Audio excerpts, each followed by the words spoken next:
So bali ginatrabaho pagit mga koys ang part nga ini mga koys. So bali barrier ini sa mga bato nga mahulog pakatod diri sa kalsada. Ang nakadugay ra kay ga. So aton nga kadtuan sang malapitan mga koys no para ma-experience man nato bahala. Musakit atong ilong mga koys aton experience nato ni usob. Kaya naglain na gid ang ano diri mga koys mong naglain na diri ang itsura.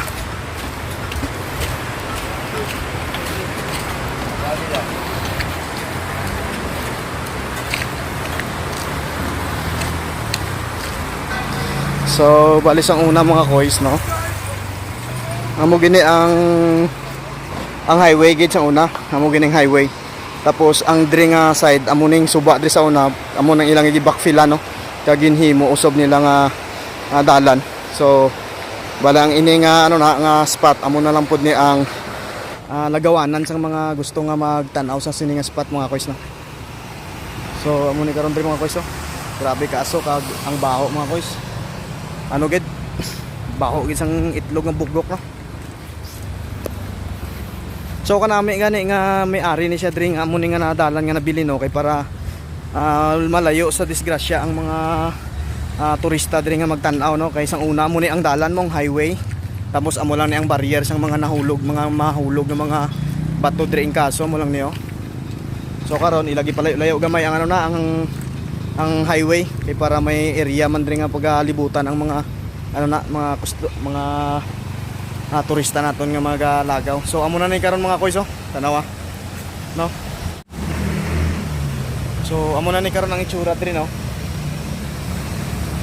Last year diri namang ko ikatatlo na ni nga balik no. So amo na ni ang makita naton diri no. So ang nadugang lang mga koys kay amo lang ni karon ang nadugang kaning ano na alagyan sang mga salakyan no. So amo lang man sa gyapon ang itsura. Wala man lang gyapon na usob, amo lang man gyapon bukid nga gaso lang man gyapon no. Pero ma-amaze ka lang diri mga koys kay bangod kay natural gid ini nga ano na nga makita nimo ba no. Dili niya ginatawag nga man-made pala. So amo ni nga may gaaso-aso diri mga koys kay tungod ining Valencia mong god. May-ari no diri ginatawag nga active volcano mo. Kaning Mount Talinis.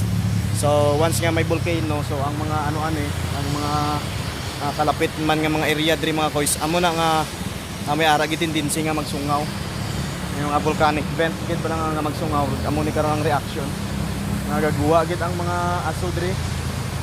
Sa una, first time naman ko nga kadto day, hindi pa gid kadamo, bulang sang sang aso mo.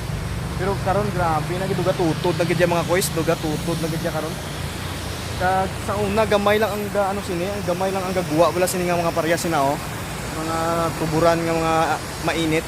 Gamay lang na sa una pero sa karon mga koys perti na gid kadamo sa ila.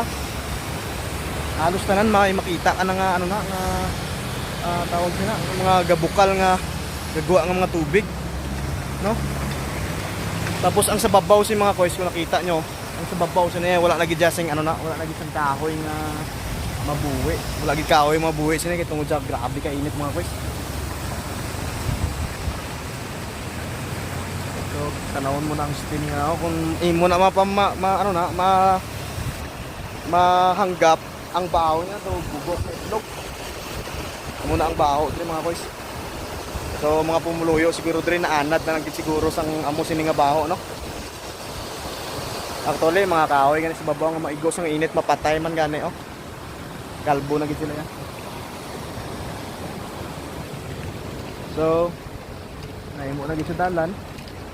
Naimo na gid sa suliranan sa unang muning highway mo.